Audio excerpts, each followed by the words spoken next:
जय हिंद। सभी को नमस्कार। स्वागत है आप सभी का आपके अपने YouTube channel classical GK track पर।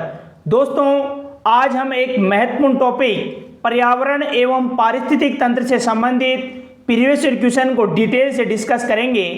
ये सभी प्रश्न एसएससी, रेलवे और अदर स्टेट लेवल के एग्जाम में पूछे गए हैं। ये सभी प्रश्न आने वाली सभी प्रतियोगी परीक्षाओं के लिए अति महत्वपूर्ण है। दोस्तों, इस वीडियो की फ्री पीडीएफ के लिए आप टेलीग्राम चैनल ज्वाइन कर सकते हैं, जिसका लिंक डिस्क्रिप्शन में दिया गया है। इससे पहले जो भी चैनल पर नए हैं, कृपया चैनल को लाइक, शेयर और सब्सक्राइब करें। तो चलिए फ्रेंड्स, स्टार्ट करते हैं आज का हमारा पहला क्वेश्चन। दोस्तों, पारिस्थितिकी और पर्यावरण से संबंधित प्रश्नों में पहला प्रश्न हम देखते हैं। जो जंतु अपना भोजन सड़े गले पदार्थों से लेते हैं वे कहलाते हैं। जी हाँ दोस्तों, आपको बताना है जो जंतु अपना भोजन सड़े गले पदार्थों से लेते हैं वे कहलाते हैं। ऑप्शन ए मांसाहारी, ऑप्शन बी परजीवी, ऑप्शन सी मृतजीवी, ऑप्शन डी दे रखा है सर्वाहारी। तो दोस्तों, इसका सही उत्तर होगा ऑप्शन सी मृतजीवी। जी हाँ दोस्तों, मृतजीवी इसका सही उत्तर होगा। जो जंतु अपना भोजन सड़े गले पदार्थों से लेते हैं उन्हें मृतजीवी कहा जाता है। चलिए फ्रेंड, चलते हैं नेक्स्ट क्वेश्चन नंबर 2 की तरफ। क्वेश्चन नंबर 2 पूछा गया है, अजैव तथा जैव घटकों से बने संसार को क्या कहा जाता है। जी हाँ दोस्तों, क्वेश्चन पूछा गया है, अजैव तथा जैव घटकों से बने संसार को क्या कहा जाता है। ऑप्शन ए पर्यावरण, ऑप्शन बी उपभोक्ता, ऑप्शन सी दे रखा है अपघटनकर्ता और ऑप्शन डी दे रखा है अपशिष्ट। तो दोस्तों, इसका सही उत्तर होगा ऑप्शन ए पर्यावरण। जी हाँ दोस्तों, पर्यावरण इसका सही उत्तर होगा। अजैव तथा जैव घटकों से बने संसार को पर्यावरण कहा जाता है। चलिए फ्रेंड, चलते हैं next question number 3। Question number 3 पूछा गया है, निम्न में से कौन प्रकाश संश्लेषण क्रिया के द्वारा अपना भोजन बनाते हैं। 4 ऑप्शन दिए गए हैं, अपघटनकर्ता, ऑप्शन बी दे रखा है उपभोक्ता, ऑप्शन सी दे रखा है उत्पादक, ऑप्शन डी इनमें से कोई नहीं। जी हाँ दोस्तों, क्वेश्चन पूछा गया है, निम्न में से कौन प्रकाश संश्लेषण की क्रिया के द्वारा अपना भोजन बनाते हैं। तो दोस्तों, इसका सही उत्तर होगा ऑप्शन सी उत्पादक। जी हाँ दोस्तों, ऑप्शन सी उत्पादक इसका सही उत्तर होगा। दोस्तों, ये सभी क्वेश्चन प्रीवियस ईयर क्वेश्चन हैं, एसएससी रेलवे में पूछे गए हैं। पिछले 10 से 15 सालों की प्रीवियस ईयर क्वेश्चन है और आने वाली सभी प्रतियोगी परीक्षाओं के लिए महत्वपूर्ण हैं, क्योंकि क्वेश्चन रिपीट होते रहते हैं और ये क्वेश्चन जरूर किसी ना किसी एग्जाम में पूछे जाएंगे। चलिए फ्रेंड, चलते हैं next question number 4। Question number 4 पूछा गया है, निम्न में से अजैव घटक कौन से हैं। जी हाँ दोस्तों, 4 ऑप्शन दे रखे हैं। क्वेश्चन पूछा है, निम्न में से अजैव घटक कौन सा है। ऑप्शन ए पौधे, ऑप्शन बी जंतु, ऑप्शन सी वायु, ऑप्शन डी दे रखा है इनमें से कोई नहीं। तो दोस्तों, इसका सही उत्तर होगा ऑप्शन सी वायु। जी हाँ दोस्तों, वायु अजैव घटक के अंतर्गत शामिल किया जाता है। इसका सही उत्तर होगा ऑप्शन सी। चलिए फ्रेंड, चलते हैं next question number 5। Question number 5 पूछा गया है, निम्न में से जैव अनिम्नीकरण पदार्थ का उदाहरण है। जी हाँ दोस्तों, जैव अनिम्नीकरण पदार्थ का उदाहरण कौन सा है। ऑप्शन ए सीसा, ऑप्शन बी बाघ, ऑप्शन सी कृमि, ऑप्शन डी कागज। तो दोस्तों, इसका सही उत्तर होगा ऑप्शन ए सीसा। जी हाँ दोस्तों, ऑप्शन ए सीसा इसका सही उत्तर होगा। चलिए फ्रेंड, चलते हैं नेक्स्ट क्वेश्चन नंबर 6 की तरफ। क्वेश्चन नंबर 6 पूछा गया है, ऊर्जा के किसी रूप में प्रदूषण की समस्या नहीं होती है। जी हाँ दोस्तों, ऊर्जा के कौन से रूप में प्रदूषण की समस्या नहीं होती है। आपको 4 ऑप्शन दे रखे हैं, पेट्रोल, परमाणु, कोयला और सौर। इन चारों में आपको बताना है किस रूप में प्रदूषण की समस्या नहीं होती है। तो दोस्तों, इसका सही उत्तर होगा ऑप्शन डी सौर। जी हाँ दोस्तों, सौर ऊर्जा के क्षेत्र में प्रदूषण की समस्या नहीं होती है। इसका सही उत्तर होगा ऑप्शन डी। बाकी 3 ऑप्शनों में प्रदूषण की समस्या रहती है। आप सभी को पता है, पेट्रोल और परमाणु और कोयला के क्षेत्र में प्रदूषण की समस्या रहती है। चलिए फ्रेंड, चलते हैं next question number 7। Question number 7 पूछा गया है, वह पारिस्थितिकी जिसमें केवल एक ही जाति के जीवों का अध्ययन किया जाता है उसे क्या कहते हैं। जी हाँ दोस्तों, क्वेश्चन पूछा गया है, वह पारिस्थितिकी जिसमें केवल एक ही जाति के जीवों का अध्ययन किया जाता है उसे क्या कहा जाता है। 4 ऑप्शन दे रखे हैं, समुदाय पारिस्थितिकी, दूसरा ऑप्शन दे रखा है सौ पारिस्थितिकी, ऑप्शन सी दे रखा है आबादी पारिस्थितिकी और ऑप्शन 4 दे रखा है इको पारिस्थितिकी। तो दोस्तों इसका सही उत्तर होगा ऑप्शन बी। जी हाँ दोस्तों, ऑप्शन बी इसका सही उत्तर होगा। सौ पारिस्थितिकी कहा जाता है जिसमें केवल एक ही जाति के जीवों का अध्ययन किया जाता है। चलिए फ्रेंड्स चलते हैं next question, question number 8। Question number 8 पूछा गया है पारिस्थितिकी कारक कितने प्रकार के होते हैं। जी हाँ दोस्तों, क्वेश्चन पूछा गया है पारिस्थितिकी कारक कितने प्रकार के होते हैं। 4 प्रकार के, 3 प्रकार के, 5 प्रकार के या इनमें से कोई नहीं। ये 4 ऑप्शन दिए गए थे। क्वेश्चन पूछा गया था पारिस्थितिकी कारक कितने प्रकार के होते हैं। तो दोस्तों इसका सही उत्तर होगा, तो दोस्तों इसका सही उत्तर होगा ऑप्शन बी 3 प्रकार के। जी हाँ दोस्तों, 3 प्रकार के इसका सही उत्तर होगा। ऊर्जा संगठन, जैविक और अजैविक पारिस्थितिक कारक 3 प्रकार के इसका सही उत्तर होगा। चलिए फ्रेंड चलते हैं नेक्स्ट क्वेश्चन, क्वेश्चन नंबर 9 की तरफ। क्वेश्चन नंबर 9 पूछा गया है विज्ञान की वह शाखा जो जीवन और वातावरण के बीच संबंधों को बताता है उसे क्या कहा जाता है। जी हाँ दोस्तों, उस शाखा का नाम पूछा गया है। विज्ञान की वह शाखा जो जीवन और वातावरण के बीच संबंधों को बताता है। 4 ऑप्शन दे रखे हैं। ऑप्शन ए जैविक शाखा, ऑप्शन बी पादपीय शाखा, ऑप्शन सी पारिस्थितिकी और ऑप्शन डी दे रखा है इनमें से कोई नहीं। तो दोस्तों इसका सही उत्तर होगा ऑप्शन सी पारिस्थितिकी। जी हाँ दोस्तों, पारिस्थितिकी इसका सही उत्तर होगा। पारिस्थितिकी विज्ञान की वह शाखा है जो जीवन और वातावरण के बीच संबंधों को दर्शाता है। चलिए फ्रेंड चलते हैं नेक्स्ट क्वेश्चन, क्वेश्चन नंबर 10 की तरफ। क्वेश्चन नंबर 10 पूछा गया है पारिस्थितिकी तंत्र की संकल्पना को किसने परिभाषित किया था। जी हाँ दोस्तों, बहुत महत्वपूर्ण क्वेश्चन यह क्वेश्चन आरआरबी एनटीपीसी 2016 वाले पेपरों में पूछा गया है। पारिस्थितिकी तंत्र की संकल्पना को किसने परिभाषित किया था। 4 ऑप्शन दे रखे हैं। ऑर्थर ट्रांसले, एवलिन हंसिंसन, ऑप्शन सी दे रखा है रेमंड लिंडमैन, ऑप्शन डी दे रखा है चार्ल्स एल्टन। तो दोस्तों इसका सही उत्तर होगा ऑप्शन सी। जी हाँ दोस्तों, ऑप्शन सी इसका सही उत्तर होगा। रेमंड लिंडमैन ने पारिस्थितिकी तंत्र की संकल्पना को परिभाषित किया था। चलिए फ्रेंड चलते हैं next question, question number 11। Question number 11 पूछा गया है निम्नलिखित में किस प्रक्रिया द्वारा नाइट्रोजन वायुमंडल में छोड़ी जाती है। जी हाँ दोस्तों, उस प्रक्रिया का नाम पूछा गया है जिस प्रक्रिया के द्वारा नाइट्रोजन वायुमंडल में छोड़ी जाती है। 4 ऑप्शन दे रखे हैं। अमोनीकरण, ऑप्शन बी दे रखा है विनाइट्रीकरण, ऑप्शन सी दे रखा है नाइट्रोजन यौगिकीकरण और ऑप्शन डी दे रखा है नाइट्रीकरण।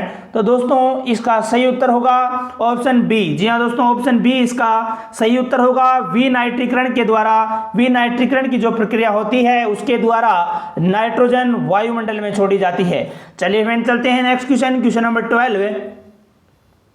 क्वेश्चन नंबर 12 पूछा गया है मूलांकुर से विकसित होने वाली जड़ें कहलाती है। जी हाँ दोस्तों, आपको बताना है मूलांकुर से विकसित होने वाली जड़ों को क्या कहा जाता है। ऑप्शन ए अपस्थानिक मूल, ऑप्शन बी मूसला मूल, ऑप्शन सी श्वसन मूल, ऑप्शन डी तंतुमय मूल। तो दोस्तों इसका सही उत्तर होगा ऑप्शन बी। जी हाँ दोस्तों, ऑप्शन बी इसका सही उत्तर होगा। मूसला मूल कहा जाता है, मूलांकुर से विकसित होने वाली जड़ों को मूसला मूल कहा जाता है। दोस्तों ये सभी क्वेश्चन प्रीवियस ईयर क्वेश्चन हैं और बहुत महत्वपूर्ण है, बहुत अच्छे से समझना है। चलिए फ्रेंड चलते हैं नेक्स्ट क्वेश्चन, क्वेश्चन नंबर 13 की तरफ। क्वेश्चन नंबर 13 है शैवालों की कोशिका भित्ति किसकी बनी होती है। जी हाँ दोस्तों, यह क्वेश्चन तो एसएससी और रेलवे में कई बार पूछा गया है। शैवालों की कोशिका भित्ति किसकी बनी होती है। Option A cellulose, option B suberin, option C chitin, option D cutin. तो दोस्तों इसका सही उत्तर होगा ऑप्शन ए सेलुलोज। जी हाँ दोस्तों, सेलुलोज की बनी होती है, शैवालों की कोशिका भित्ति सेलुलोज की बनी होती है। इसका सही उत्तर होगा ऑप्शन ए। चलिए फ्रेंड्स चलते हैं next question, question number 14। Question number 14 पूछा गया है जीवन चक्र की दृष्टि से पौधे का सबसे महत्वपूर्ण अंग कौन सा है। जी हाँ दोस्तों, जीवन चक्र की दृष्टि से पौधे का सबसे महत्वपूर्ण अंग का नाम पूछा गया है। 4 ऑप्शन दे रखे हैं, पुष्प, ऑप्शन बी पत्ती, ऑप्शन सी तना और ऑप्शन डी दे रखा है जड़। इन चारों में आपको बताना है जीवन चक्र की दृष्टि से पौधे का सबसे महत्वपूर्ण अंग कौन सा है। तो दोस्तों इसका सही उत्तर होगा ऑप्शन ए पुष्प। जी हाँ दोस्तों, पुष्प इसका सही उत्तर होगा ऑप्शन ए। चलिए फ्रेंड चलते हैं next question, question number 15। Question number 15 पूछा गया है, पारिस्थितिकी संतुलन बनाए रखने के लिए भारत में वन क्षेत्र कितने अनुपात में होना चाहिए। जी हाँ दोस्तों, बहुत महत्वपूर्ण क्वेश्चन, इंडियन ज्योग्राफी से रिलेटेड भी ये क्वेश्चन पूछा जाता है। पारिस्थितिकी संतुलन बनाने के लिए भारत में वन क्षेत्र कितने अनुपात में होना चाहिए। तो दोस्तों इसका सही उत्तर होगा ऑप्शन सी 33.3%। जी हाँ दोस्तों, भारत में 33.3% वन क्षेत्र होना चाहिए पारिस्थितिकी संतुलन बनाने के लिए। इसका सही उत्तर होगा 33.3%। चलिए फ्रेंड चलते हैं next question, question number 16। Question number 16 पूछा गया है, सौर ऊर्जा का सबसे बड़ा यौगिकीकरण कौन सा है। जी हाँ दोस्तों, सौर ऊर्जा के बारे में पूछा गया है, सौर ऊर्जा का सबसे बड़ा यौगिकीकरण कौन है। Option A bacteria, option B protozoa, option C कवक और ऑप्शन डी हरे पौधे। तो दोस्तों इसका सही उत्तर होगा ऑप्शन डी हरे पौधे। जी हाँ दोस्तों, हरे पौधे इसका सही उत्तर होगा। सौर ऊर्जा का सबसे बड़ा यौगिकीकरण हरे पौधे होते हैं। चलिए फ्रेंड चलते हैं नेक्स्ट क्वेश्चन, क्वेश्चन नंबर 17 की तरफ। क्वेश्चन नंबर 17 पूछा गया है, किस परितंत्र में सबसे बड़ी संख्या होती है। जी हाँ दोस्तों, किसी परितंत्र में सबसे बड़ी संख्या किसकी होती है। 4 ऑप्शन दे रखे हैं, प्राथमिक उत्पादों की, ऑप्शन बी दे रखा है द्वितीय उत्पादकों की, ऑप्शन सी द्वितीय उपभोक्ताओं की, ऑप्शन डी दे रखा है इनमें से कोई नहीं। तो दोस्तों इसका सही उत्तर होगा ऑप्शन ए। जी हाँ दोस्तों, ऑप्शन ए इसका सही उत्तर होगा। प्राथमिक उत्पादकों की सबसे ज्यादा संख्या होती है किसी भी परितंत्र में। जी हाँ दोस्तों, किसी भी परितंत्र में सबसे ज्यादा संख्या होती है तो वो होती है प्राथमिक उत्पादकों की। चलिए फ्रेंड चलते हैं next question, question number 18। Question number 18 पूछा गया है, कर्मी कंपोस्ट क्या है। जी हाँ दोस्तों, वर्मी कंपोस्ट अलग क्वेश्चन है, कर्मी कंपोस्ट के बारे में पूछा गया है।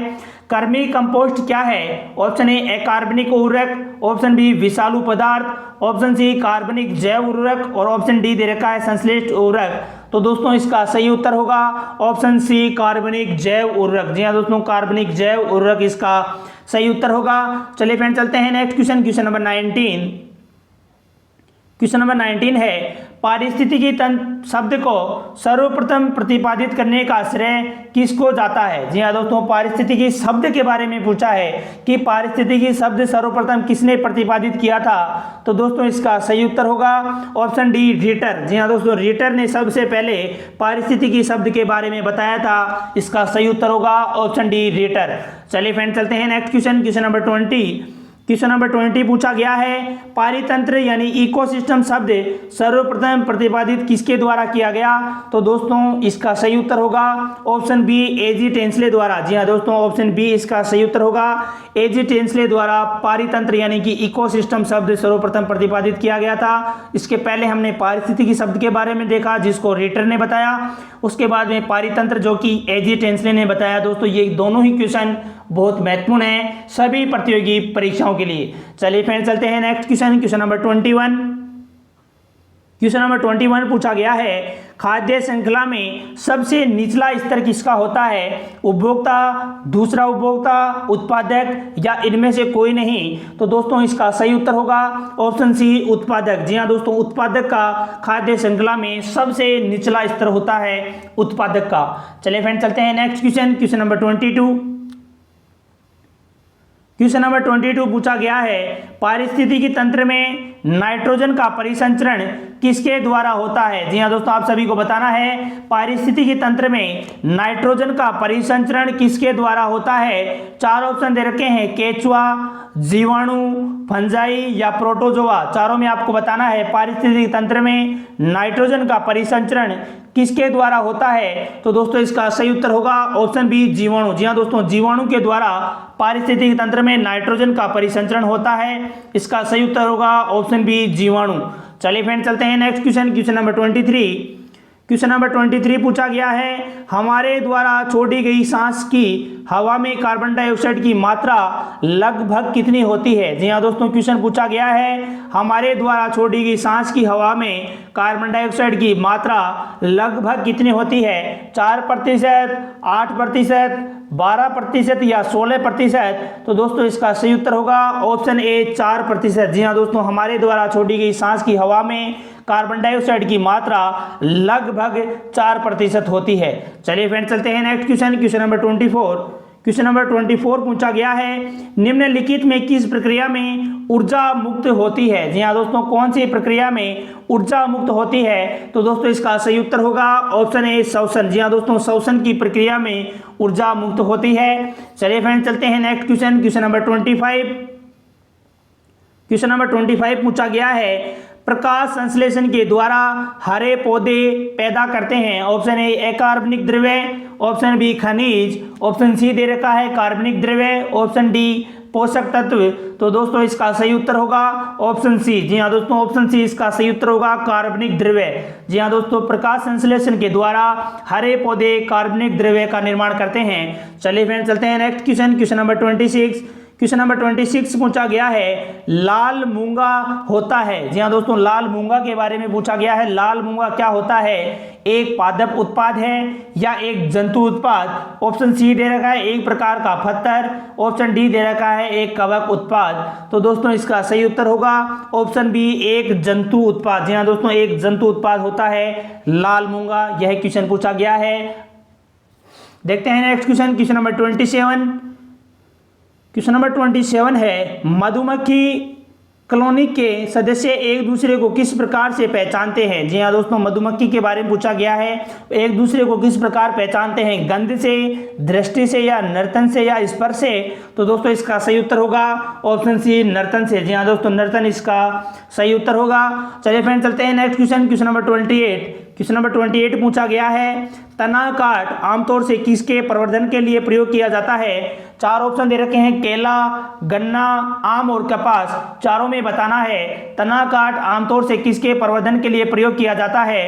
तो दोस्तों इसका सही उत्तर होगा ऑप्शन बी गन्ना। जी हाँ दोस्तों, गन्ना इसका सही उत्तर होगा। चलिए फ्रेंड चलते हैं नेक्स्ट क्वेश्चन, क्वेश्चन नंबर 29 की तरफ।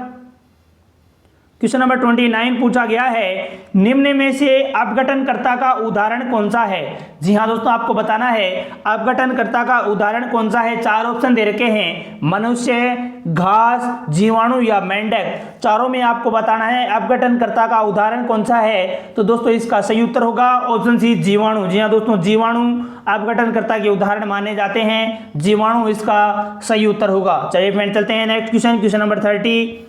क्वेश्चन नंबर 30 पूछा गया है, वर्मी कंपोस्ट किस प्रकार की खाद होती है। जी हाँ दोस्तों, वर्मी कंपोस्ट के बारे में पूछा गया है। अभी हमने कर्मी कंपोस्ट के बारे में देखा। यहाँ पे क्वेश्चन पूछा गया है वर्मी कंपोस्ट किस तरह की खाद है। तो दोस्तों इसका सही उत्तर होगा ऑप्शन सी केचुआ उत्पादित जैविक खाद। जी हाँ दोस्तों, केचुआ उत्पादित जैविक खाद होती है वर्मी कंपोस्ट। इसका सही उत्तर होगा ऑप्शन सी। चलिए फ्रेंड चलते हैं next question, question number 31। Question number 31 पूछा गया है, बिना बीज के फलों को विकसित करने की विधि होती है। 4 ऑप्शन दे रखे हैं, टिश्यू कल्चर, ऑप्शन बी दे रखा है संकरण क्रिया, ऑप्शन सी दे रखा है कॉलोनीय वर्ण और ऑप्शन डी दे रखा है शुद्ध वंशक्रम वर्ण। तो दोस्तों इसका सही उत्तर होगा ऑप्शन सी कॉलोनीय वर्ण। जी हाँ दोस्तों, कॉलोनीय वर्ण इसका सही उत्तर होगा। चलिए फ्रेंड चलते हैं next question, question number 32। Question number 32 पूछा गया है, सबसे अधिक स्थिर पारिस्थितिकी तंत्र कौन सा है। 4 ऑप्शन दे रखे हैं, सागरीय पारिस्थितिकी तंत्र, वन, तीसरा दे रखा है पर्वतीय और चौथा दे रखा है मरुस्थलीय। चारों में बताना है सबसे अधिक स्थिर पारिस्थितिकी तंत्र कौन सा है। तो दोस्तों इसका सही उत्तर होगा ऑप्शन ए सागरीय। जी हाँ दोस्तों, सागरीय पारिस्थितिकी तंत्र सबसे अधिक स्थिर पारिस्थितिकी तंत्र माना जाता है। चलिए फ्रेंड चलते हैं next question, question number 33। Question number 33 पूछा गया है, मृदा में धान की पैदावार को बढ़ाने वाला मुक्त जीवी जीवाणु कौन सा होता है। जी हाँ दोस्तों, मृदा में धान की पैदावार को बढ़ाने वाला मुक्त जीवी जीवाणु कौन सा होता है। तो दोस्तों इसका सही उत्तर होगा ऑप्शन डी एनाबिना। जी हाँ दोस्तों, एनाबिना जीवाणु मृदा में धान की पैदावार को बढ़ाने वाला मुक्त जीवी जीवाणु होता है, जिसका नाम होता है एनाबिना। इसका सही उत्तर होगा ऑप्शन डी। चलिए फ्रेंड चलते हैं next question, question number 34। Question number 34 पूछा गया है, निम्नलिखित में कौन सा एक कृत्रिम पारिस्थितिकी तंत्र है। जी हाँ दोस्तों, कृत्रिम पारिस्थितिकी तंत्र कौन सा है। 4 ऑप्शन दे रखे हैं, झील, खेत, वन या तालाब। तो दोस्तों इस चारों ऑप्शनों में यदि हम देखें तो इसका सही उत्तर होगा ऑप्शन बी, खेत। जी हाँ दोस्तों, खेत कृत्रिम पारिस्थितिकी तंत्र है। इसके अलावा झील, वन और तालाब ये तीनों ही प्राकृतिक पारिस्थितिकी तंत्र हैं। इसका सही उत्तर होगा ऑप्शन बी। चलिए फ्रेंड्स चलते हैं next question, question number 35। Question number 35 पूछा गया है, निम्नलिखित में कौन सा आहार श्रृंखला का निर्माण करता है। बहुत महत्वपूर्ण क्वेश्चन, कई बार एसएससी में इसको पूछा गया है। आहार श्रृंखला का निर्माण कौन से करते हैं। 4 ऑप्शन दे रखे हैं। ऑप्शन ए में दे रखा है घास, गेहूं तथा आम। ऑप्शन बी में दे रखा है घास, बकरा तथा मानव। ऑप्शन सी में दे रखा है बकरा, गाय तथा हाथी। और ऑप्शन डी में दे रखा है घास, मछली तथा बकरा। इनमें से कौन सा आहार श्रृंखला का निर्माण करता है। तो दोस्तों इसका सही उत्तर होगा ऑप्शन बी। जी हाँ दोस्तों, ऑप्शन बी इसका सही उत्तर होगा। घास, बकरा तथा मानव ये आहार श्रृंखला का निर्माण करते हैं। चलिए फ्रेंड चलते हैं next question, question number 36। Question number 36 पूछा गया है, पारिस्थितिकी तंत्र के जैविक घटकों में कौन उत्पादक घटक है। 4 ऑप्शन दे रखे हैं, गाय, मोर, बाघ और हरे पौधे। इन चारों में आपको बताना है पारिस्थितिकी तंत्र के जैविक घटकों में कौन उत्पादक घटक है। तो दोस्तों इसका सही उत्तर होगा ऑप्शन डी, हरे पौधे। जी हाँ दोस्तों, हरे पौधे इसका सही उत्तर होगा। चलिए फ्रेंड चलते हैं next question, question number 37। Question number 37 पूछा गया है, आहार श्रृंखला में पादपों द्वारा प्रयुक्त सौर ऊर्जा होती है केवल।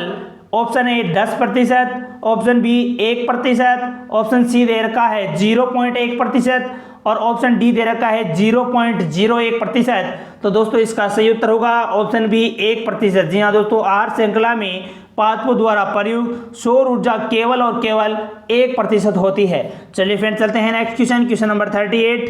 क्वेश्चन नंबर 38 पूछा गया है, सर्वाहारी के उदाहरण कौन कौन से होते हैं। 4 ऑप्शन दे रखे हैं। पहला ऑप्शन चूहे और सुअर। ऑप्शन बी दे रखा है फंजाई और बैक्टीरिया।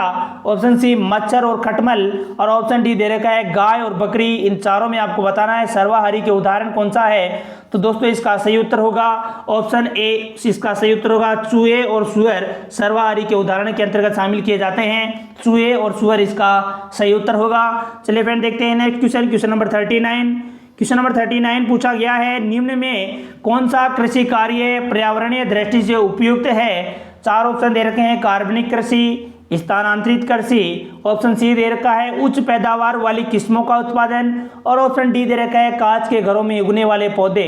तो दोस्तों इसका सही उत्तर होगा ऑप्शन ए, कार्बनिक कृषि। जी हाँ दोस्तों, कार्बनिक कृषि इसका सही उत्तर होगा। कार्बनिक कृषि कार्य पर्यावरणीय दृष्टि से उपयुक्त होते हैं। चलिए फ्रेंड चलते हैं नेक्स्ट क्वेश्चन, क्वेश्चन नंबर 40।